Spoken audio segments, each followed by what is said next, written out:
All right, I'm delighted to be joined on the football show by Wolves and Republic of Ireland international Matt Doherty. Matt, how have you been keeping? How's it going? Yeah, I've been keeping well. Just finished training there, and we've been working hard as usual. And we've got a little friendly tomorrow, so just looking forward to that. Have you got through the last few months? Well, the last month has been fine, really, because we've been back doing single sessions at the training ground. Then we obviously went into smaller groups, and now we're back training and flying around doing the normal things. It's a little bit different. It does have a pre-season feel, but it's a little bit different because I just think we're probably a bit fitter now than instead of in the pre-season. You kind of come back with no fitness because you've been on holidays, you've kind of enjoyed yourself. This time around, you're still doing your exercise because you're not sure when you're going to be back. But like the first few weeks were a bit difficult because you're just not used to being at home, like 24/7. Yeah. So I was doing a bit of parenting, I guess, and taking the morning shifts with the kids and yeah. If that's what you call what I was doing. What age are the children? Well, one of them's 3 next month, so she's obviously 2, and the other one is 1.5 and 2 in January. I don't know why I say what their age is next. I always seem to do that instead of saying the actual age. So yeah, they're at the age where like you can't take your eye off them. They're crawling up, they're going up the stairs, they're opening doors, they're going in drawers. They know where the sweet drawers are. They're pulling the sweets out. They want sweets for breakfast, etc. You know all that stuff. So it's been challenging, but now that I think about it, I kind of think to myself, has it gone quickly? I'm not sure. Yeah, I hear you. I'm even in this interview, I'm hoping an 18-month-old doesn't come running through the door at full speed demanding something. So I think everyone's found themselves in it. You're at home also? I'm at home as well. We're broadcasting from home in general at the moment because, offices obviously, and while Ireland's getting back to normal a little bit this week, we're not quite at that stage yet where we're fully back in the office.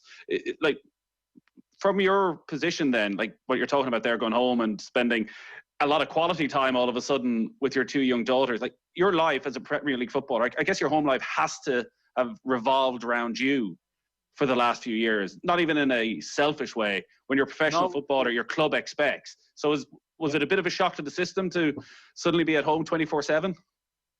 Yeah, it was like, and it was obviously enjoyable, but it was tough work because like they're getting up at 7, going to bed at 7, you're getting up early, some of them they're not napping during the day really, so you've kind of got a whole day, especially when you're not used to it.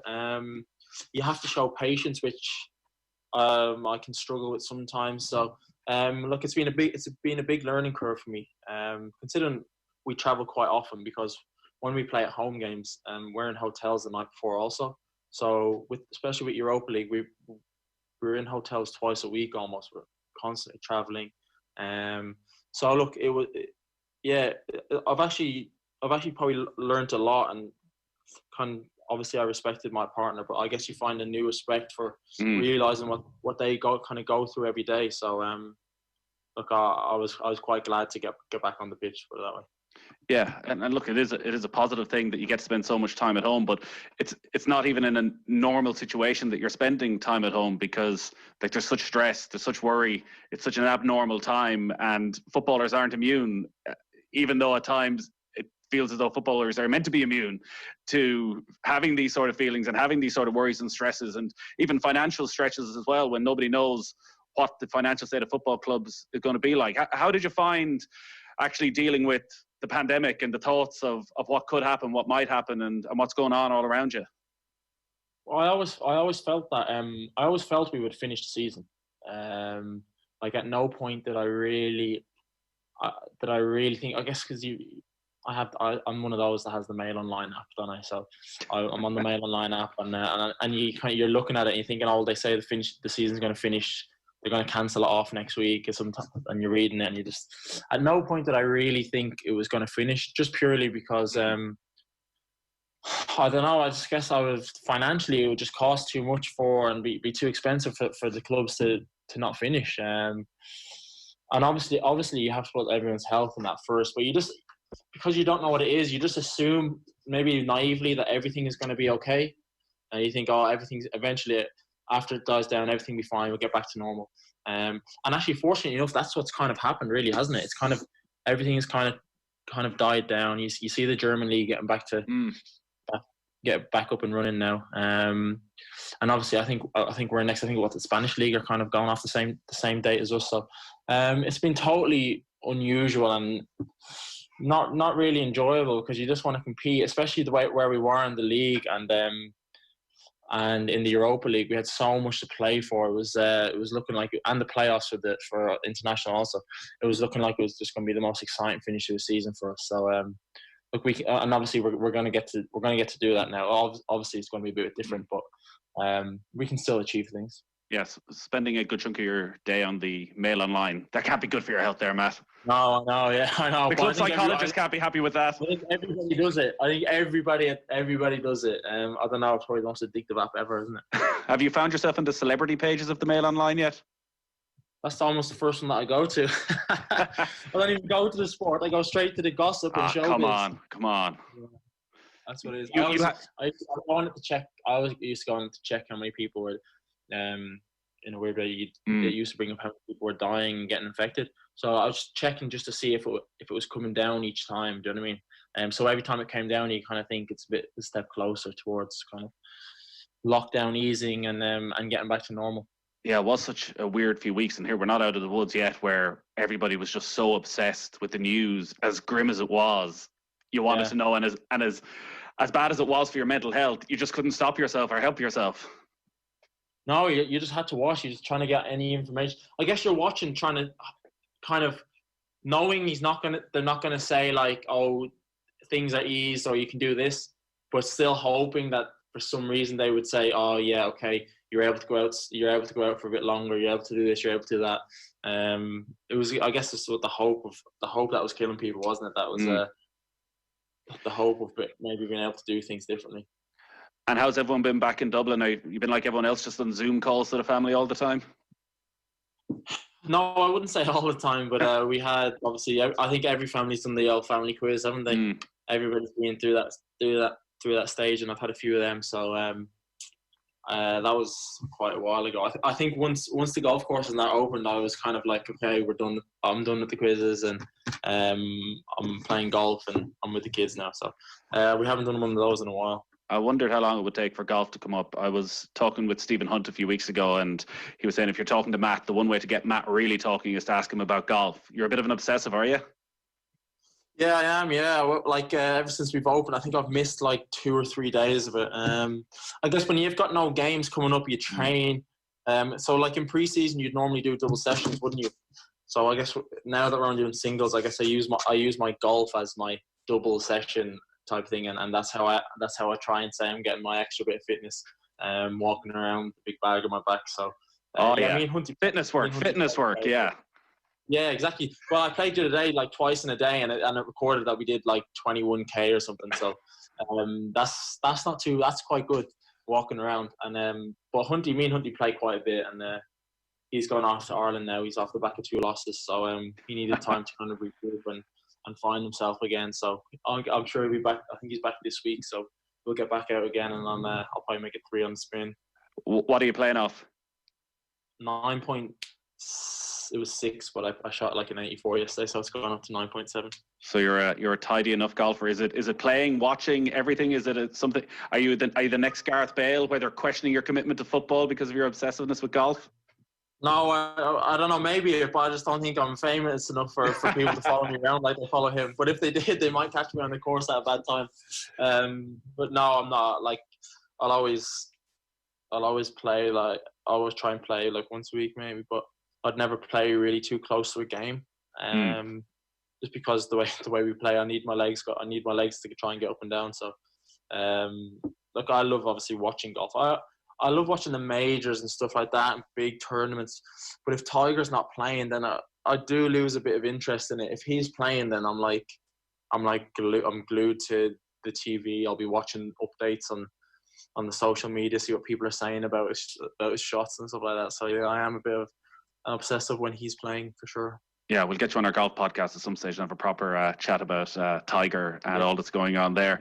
By the sounds of what you're saying then, you were ready to go back? Because again, things have moved so fast. A month ago, nobody was quite sure whether the Premier League would return. Everyone was still questioning the testing, how it would actually all work. And that came from even at the start of this, a worry that footballers are almost seen as guinea pigs of get them back out there for the nation's entertainment and don't worry about the health issues at all. Do you feel you've moved past that? And when the call came to return to training, you were ready to go in? Yeah, definitely moved past that. I think maybe it was a bit over exaggerated. Like we're getting tested twice a week. The place is, honestly, I can't tell you how safe it is. The staff here have been incredible at what they're doing. Even like little things, just when you go into the gym, everything's getting wiped down before you use it. They're being strict on it. They're not just saying, yeah, go on just because our tests have been we haven't had any positive tests, then you don't have it, you'll be fine. Just go ahead and use whatever you want. No, we still have a system set up. Like we're not using the main building still. We still have our little area where we're still like 2 meters apart from the next person when we're getting ready and stuff like that. So they still supply food parcels for us to take home after training, etc., which they don't have to do. So like Wolves they've been top class throughout this whole thing. So when the call did come, people say, oh well, you don't have to. I guess you don't have to come back, and it is your choice. But everybody wanted to. You want to get back if they say it's safe. If like the doctors that we have, we trust down to the ground. If they say it's safe for us to come back, I'm going to come back. So for me personally, and I guess everybody really, because nobody's not come back. It was kind of a no-brainer, dying to get back. And now that we're back at it, now that we're back full training, it's kind of just like a bit of normality is kind of restored. I know when we play like a friendly tomorrow, there'll be nobody at the game and stuff like that. But I guess the German league seems to have kind of done well with that, haven't they? The first few games were a bit eerie, weren't they? Then they put a bit of sound in, and now it kind of just seems a little bit normal when you're watching it now. With John Egan last week, and he was saying he didn't think there'd be any actual change as to how a match runs in terms of intensity of a game, or even in how you, like, at a corner kick, you're not going to stand any further away from other players. But there is going to be increased scrutiny because we've seen throughout this again, football has been held up for good and for bad throughout this, and questions at the start about pay cuts and whether they should take pay cuts and whether it should be reflective of the rest of society. That we know every match is going to be on television. You got to watch your P's and Q's. You got to make sure you're not spitting anywhere at any time. Like we know how English football is scrutinised. Any little slip up is going to be capitalised upon by the media. Yeah, it is. Yeah, and like it's going to be difficult because you don't even know it's going to be, could be hot out at the same time. You don't even know. Camera could be on you and you're about to just took the biggest spit ever a bit onto the ground. But what can you do? Like it's just natural what you're doing. It's not going to. I agree with John. It's not going to change that much. You're not going to mark any different. You're going to play just as hard. First couple of games might lack a bit of intensity. I don't know. They might lack a bit of, especially if the sun is out. When the pitch, the summer pitches are a bit dry. Everything's a bit slow. But after that, like there's points at stake at the end of the day.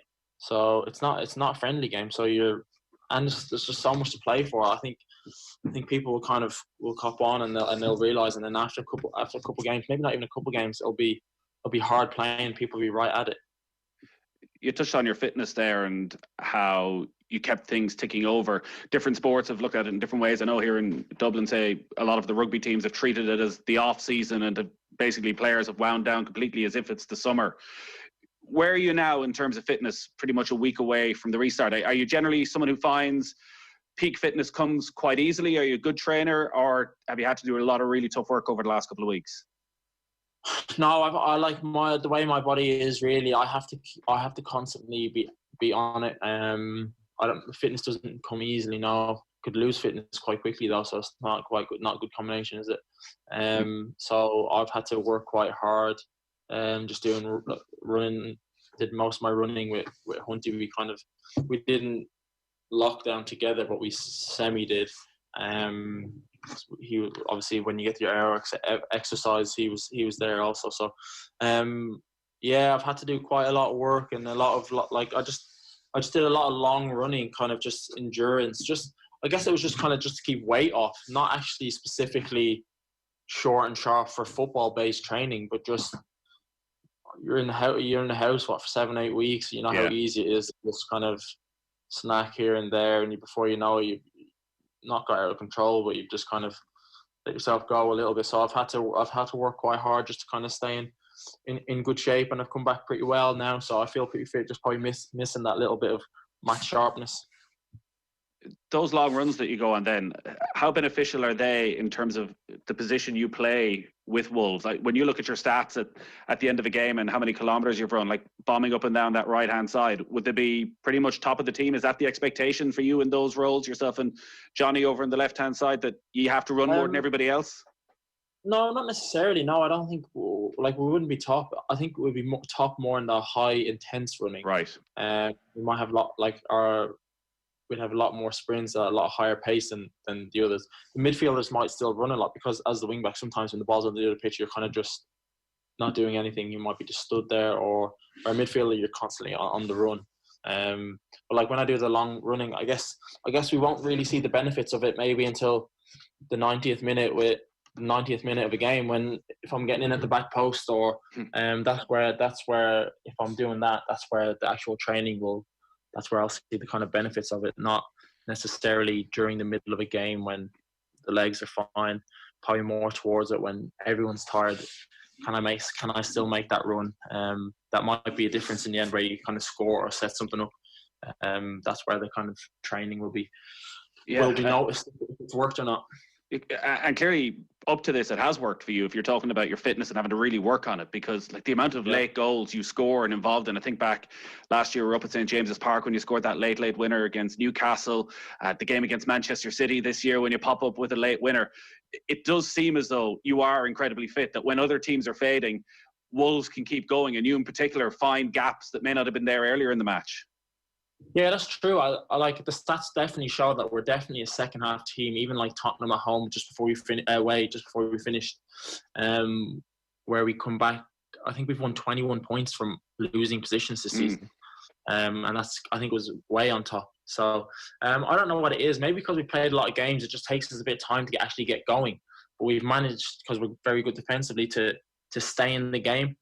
And then second half, when we kind of just, I don't know, not loosen up, but just kind of get into it, get our range with passing, our lines of movement, and then obviously the offensive players that we have can score against absolutely anyone. So look, we're obviously a very fit team. The age of the team is very good.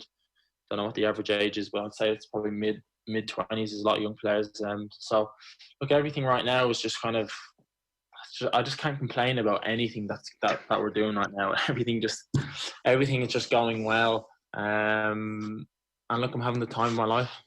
Yeah, it was such a shame that football stopped when it did for you, because you were in brilliant personal form as well.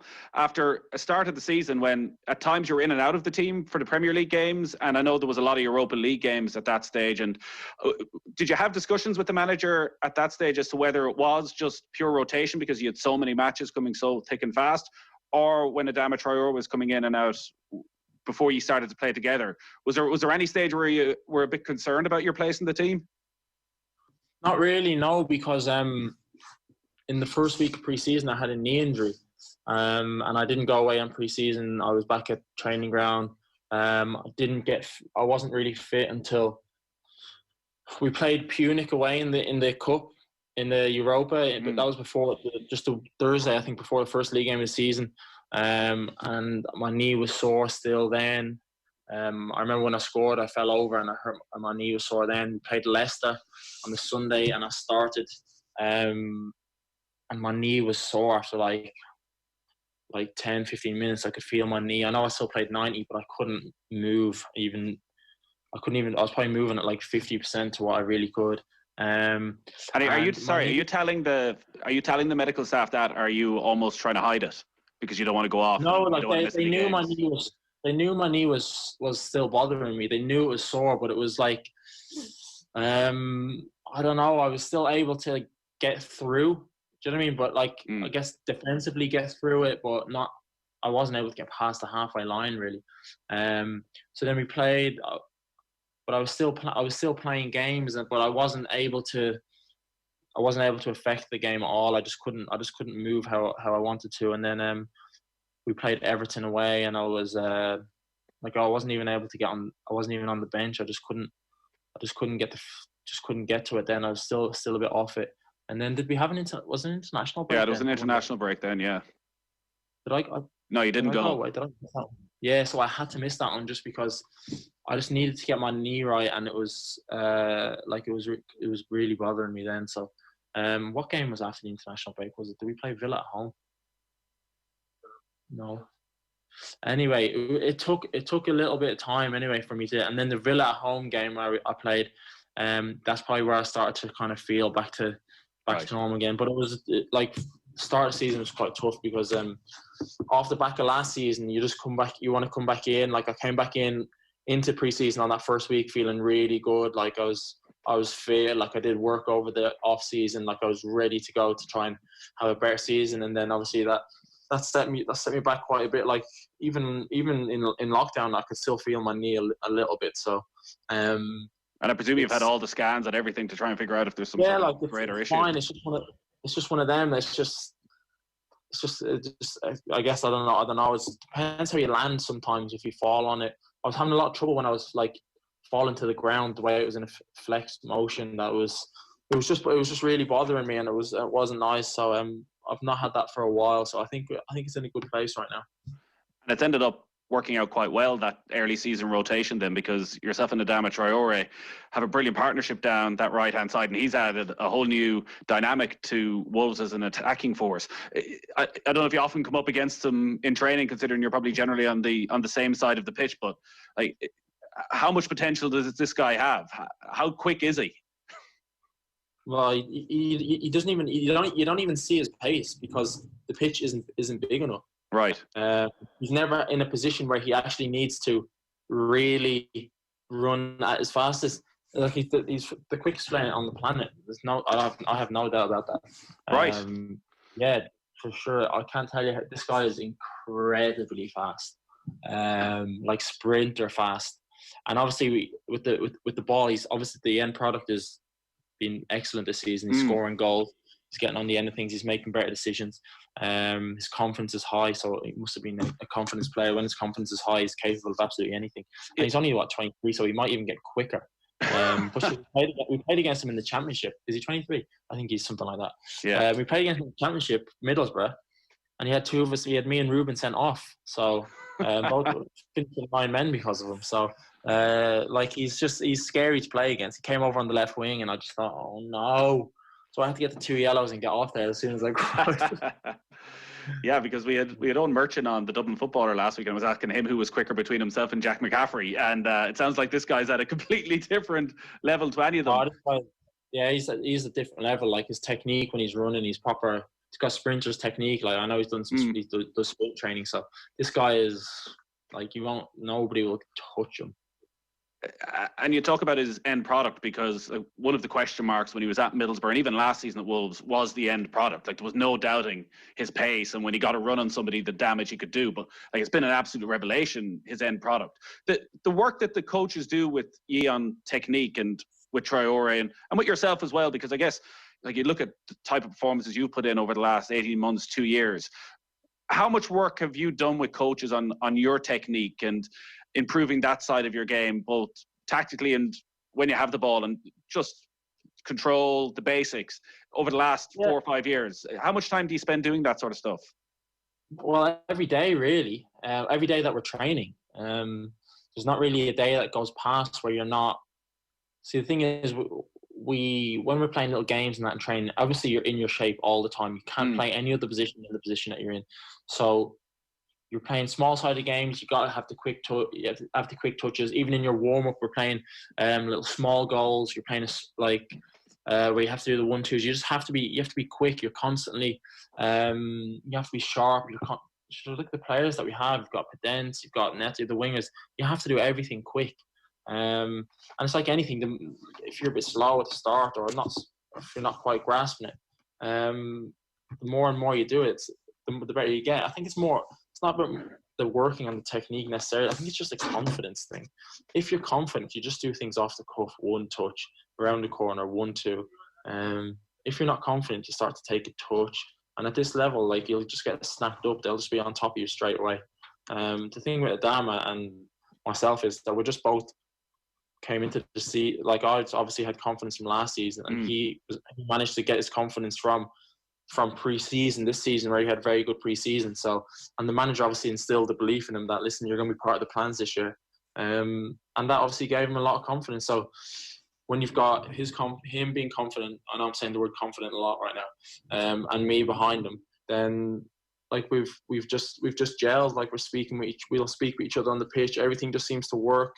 It's obviously nice to play with somebody who you can stick the ball 40 yards ahead of everyone else, and he's still going to get it.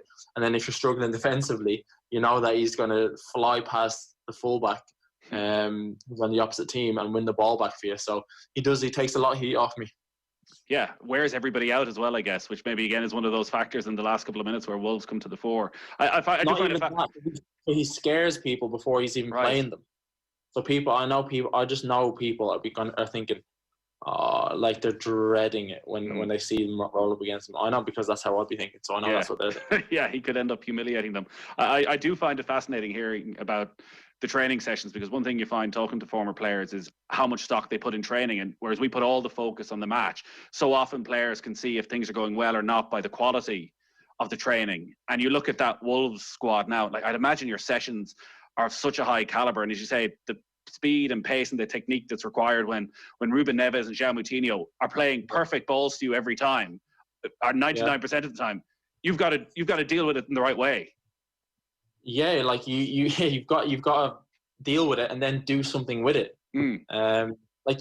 People can deal with it, but then what are you going to do then? Do you know what I mean? You have to be productive. You have to make them think, oh well, if I give it to him, then, or the rest of your players, there's going to be something. There's going to be a little 1-2. He's going to get in behind. It's going to go in the box.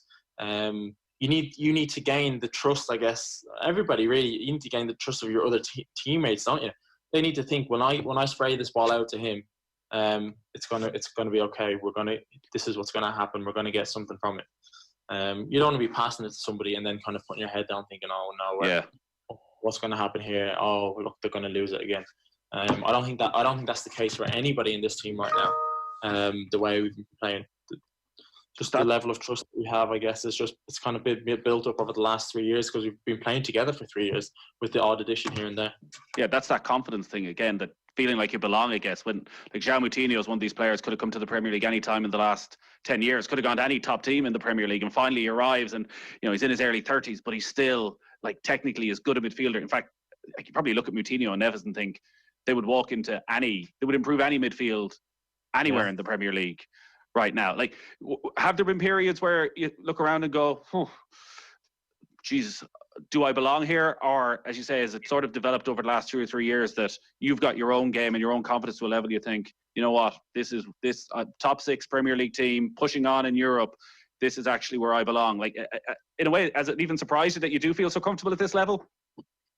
I don't know if it would surprise me, because I think everybody knows that I just have the ultimate confidence in my own ability. I guess that's been instilled in me from growing up, really. My dad always says he's always just instilled me with confidence and belief that I've always been good enough. So how did you do that? Like, because it can't be just telling you you're great. How did you actually? Because so many parents who have young kids playing football would love to give them that confidence, but not put too much pressure on them. How did he get that balance right? I just guess that he just wouldn't say it. I don't think he would say it if. See, my dad's not a liar. He would never say it. He would just say nothing. Right. So, like, I remember when we were growing up, I used to play badly, or not badly, but just not play that well. I used to dread getting in the car on the way home, because I just knew his first question would be like, so how do you think you played? When I already know he doesn't think I played well, and then he would tell me what needs to be. No, I need to do better. I need to show more aggression, stuff like that, etc. So I don't know. Like, he would say nothing. But he must have just had an eye. He must have seen that I was able to play. He must have thought, well, you are good enough to go and play as high as you can. He just, I don't know, I think he's got a good eye for seeing it, because when I was younger playing for Belvedere, and obviously Robbie and Jeff were playing for St. Kevin's and Belvedere, and through the whole age group, he said this to me when I was like 16. I even remember he goes, you, Jeff and Robbie will be the ones from this whole age group who go across and make it abroad, and we're the three that have done it.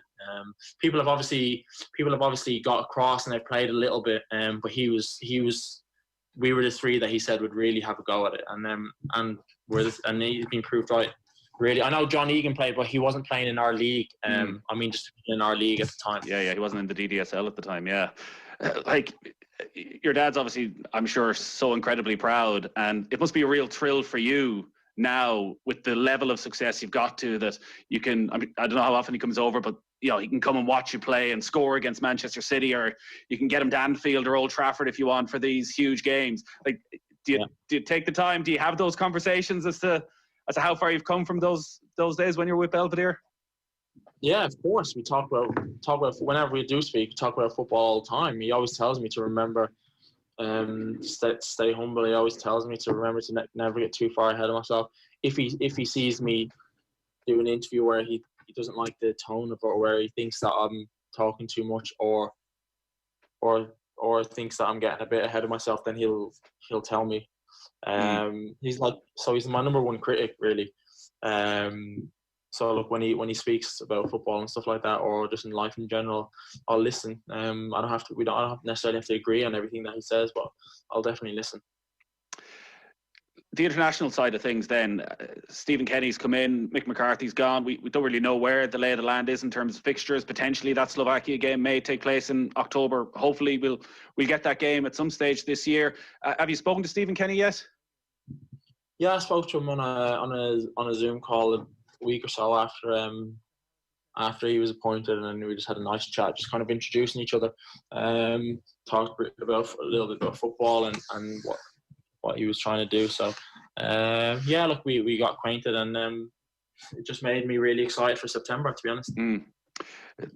There's been such a contrast. Like, we're talking about Wolves there for so long, and the confidence and how brilliant it has been over the last couple of years. And a lot of people felt, even though Trent Alexander-Arnold ended up in team of the season last year, you should have been there in that right back position. That's the level you got to. Like, the international game hasn't really started yet. You've had this manager club level with incredible belief, yet for some reason, and I think to use your own words, maybe when you went back to Martin O'Neill, your face didn't fit. And then likewise with Mick McCarthy, it never really happened till it was too late in the final game. Do you look back at the last couple of years with regret, frustration, or how do you reflect on your international career so far? I obviously wish I had more caps. Like, I'm not 19 years out of age. Do you know what I mean? So, but when I really think about it, I guess, did I deserve to really be playing before we had gotten to the Premier League? No, because Coleman's been one of the best right backs in the league for 10 years. So, why would I deserve to necessarily dethrone him? So, like, it's just a situation where you have two players in the one position playing really well for the club week in, week out. So what do? You have to pick one of them. I've had to just kind of respect what decision's been made, even if sometimes, because obviously that I'm pretty confident, so I always feel like I can make a difference. So yeah, it's just like I don't begrudge it if Seamus is playing. So like, we got on really well. We're really good friends. So if he plays, I support him, and if I play, he supported me, which he did in that last game. I guess the question is, does it have to be one or the other? And we can look back over Mick McCarthy's time. I know we would have said in the show, like, if he made one big mistake, it was the comments after that Gibraltar game that the two of you couldn't play together. Considering, having been there on the night, I thought actually the first 45 minutes wasn't that bad. Quite a lot of our attacks, as rare as they were that night, came down the right-hand side. And as we all know, the pitch was a shocker. It was in an absolute hurricane. For that to be the one takeaway seemed like a real surprise. Is it difficult at international level to bite your tongue? Because I guess club level, if that happens, you're in training every day, you go to the manager, you can have a conversation, you can work things out. At international level, there's a feeling that in a way you have to pull on the green jersey. You know, you can't throw your toys out of the pram because you should be so proud to represent your country, but you want to be out there. Like, how did you deal with that sort of 9 month spell? Because you're talking about when you're in the Championship, fair enough, but when you're arguably the best right back in the Premier League or the best right winger in the Premier League and you can't get in the international team, how did you cope with that? No, I've said some things before where they probably weren't where if you could read between the lines, they were probably kind of having digs here and there, not a Seamus, but just that fact I wasn't able to play. So like I've had to bite my tongue a few times, yeah, but there's nothing you can really do, like, except for you just have to just keep playing and just keep training and hope that your chance came. And I obviously played in the last game. I felt like obviously I played well and the performance was good. So I will just have to wait and see. Like I said, it's difficult because me and Seamus get on so well. So it's a bit of a shame that we can't play. We'll be both playing the one position. Obviously we obviously believe we can play together, but it's just how you would do that. But did you talk about that with Stephen Kenny at all? Because I think Stephen has said his intention is that Seamus will remain his captain. Did you get into a conversation about, well, you know, I don't need to be pigeonholed as just the right back. I can do something else. No, it wasn't like that. I'm like, I know I play right wing back for Wolves and that, but Enda Stevens is left back, and he's been one of the best left backs / left wing backs this season. So, I'm a right back at the end of the day. So if I'm going to play in there, it'll be right back. So I guess it'll be a case of one or the other.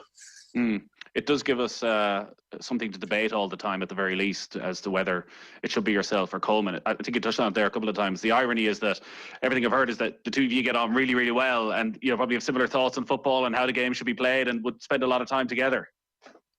Yeah, our games are quite similar when you think about it. We're not the type of fullbacks, or we're just going to drop 4 or 5 step overs and knock it ahead of somebody and burn them down the line. Like we're touch players, or we'll beat people with movement. We'll beat people with our brains. We'll beat people with 1-2s, little subtle things. So, we're quite similar. We think quite similar about the game. Very similar about the game. Like when we're in international duty, we'll sit there for hours and just talking, like, every day. Even if we're talking about the same things, like you find another way to talk about it, like you going at it from a different angle. I know a lot of people thought for a while that there was some kind of, we didn't really like each other, but that wasn't the case at all. Oh, come on, slam them. This is what we need to keep us going the next few months. A proper hatred. For a while they thought, I don't know why, somebody must have said something. But now, like, we get on really well. Like me, him, Duffy, Jeff, Clean. We all just get on. Actually, it's a bit harsh to name names. Really, everybody in the squad is just, we just get on. Maybe we should be a bit nasty to each other now. Yeah. Nailing each other at training is the only way to succeed in this thing. It seems not. It is interesting to hear that, like, you do spend a lot of time chatting football. Like, I know Seamus still talks a lot about maybe moving back to Donegal when he finishes up with Everton. So I don't know what his hopes are in terms of coaching and managing. Like, if you're talking about the game in that way, you're obviously looking at it maybe slightly differently, I'd imagine, from a lot of players. You're only 28 still at this stage. Are you thinking about what's next? Like, do you look at football as a lifelong endeavour for you, that, you know, coaching, managing is something, or when you get to 35, 36? I don't make it onto the European tour, then I'll probably have to go back and do my badges. But no, like, I don't think about it just yet, but I hope to stay in football. Like, I do look at the management side and think of interest. I wouldn't necessarily rule that out. But I'm not just thinking of it yet. But yeah, it is something that I wouldn't be surprised about. People might. I'm not a big shouter in the changing room and stuff like that, but I could be one of those where people look back and think, wow, never thought he was going to be a manager. It's going to be strange when you go back in September with the Republic of Ireland. Obviously a whole new setup, not just Stephen Kenny, but then people you know quite well, I'd imagine, and Keith Andrews and Damien Duff, and that entire dynamic of people who we still see as very young men and guys who are you still imagine as players, been very much part of a coaching setup. Are you expecting something radically different when you go back? We're also hopeful of a new Ireland. Like, are we losing the run of ourselves here a little bit? I'm not sure. Like, I guess it's like when a new manager comes in anywhere, like everybody's kind of on trial a bit. So everything's kind of in training. Everyone's flying around the place. I guess the way they want to play like a free-flowing brand of football, don't they? So I guess hopefully there was a bit of a blueprint in the last game we played against Denmark. I think we played the ball on the ground. We played with confidence. We played really, really well, in my opinion. So if that's anything to go by, if we can even improve on that, then you'll have a nice ball playing team there. Yeah, you've been very good with your time, Matt, and you've got a busy probably 6 weeks ahead. Wolves 6th in the table, just 2 points behind Manchester United, and fifth, depending on how things go at Manchester City over the next few weeks, could well be enough for a Champions League position. The start then, it's going to be quick, it's going to be frantic. You've got West Ham, Bournemouth, Villa, and then you've got tough games against teams around you like Arsenal, Sheffield United, Chelsea. Are you going into this 6 weeks thinking this is a huge opportunity for a club like Wolves to go and qualify for the Champions League, or is it still going to be difficult between league, knowing there's a Europa League campaign potentially to come at the end of this to get that balance? No, I don't think so. I think it's just going to be full steam ahead for the next 9 games. Like the Europa, like nobody knows anything about that now, so it's kind of just on the back burner for now. I guess there's a potential for 5th being in the Champions League, depending on what happens with Man City's appeal. So there's another incentive for us. But like we still have to play Chelsea away. We have Arsenal at home. So like there's games where like everyone's can take points off each other, of course, yeah. But the way we seem to play against the so-called big teams is we're taking a lot of points off them, and this season we've actually improved against the kind of lower half teams last year where we were kind of dropping points. We seem to improve and we seem to be a bit more ruthless this year. So it's going to be 9 games where we're going to try and obviously win every game, try and see if we can go unbeaten. And if we do, then I'm sure we'll be in a really, really good spot at the end of it. Yeah, and behind closed doors, which is going to be weird. But you've experienced it, Abby. Your last game, that game in Olympiacos, was behind closed doors. Is it as weird as everyone says? Yeah, it wasn't great, to be honest. They had about 50 ultras in there, though, so they were quite loud. So it wasn't technically behind closed doors. Right. But yeah, it wasn't great. It wasn't great, to be honest. But if what they do in the German league and they have the fake sound and stuff, I don't know, maybe that might help. I don't know. We're just gonna have to get on with it. Listen, everybody has to do it, so it's not gonna. There's not gonna be an advantage to anybody. I mean, the quality might be even better if people, because the way people train sometimes is unbelievable. If they bring that into games and there's no crowd, you might see some really top performances. Yeah, just watch your language. We'll hear everything now. I know, yeah. I'm not much of a talker anyway. I'm so tired. I'm just trying to catch your breath. Catch your breath. Yeah, that's fair enough. Matt, listen, it's been brilliant talking to you for the last little while. Thanks a lot for that, and best of luck over the next few weeks. Hopefully it all works out. Thank you very much.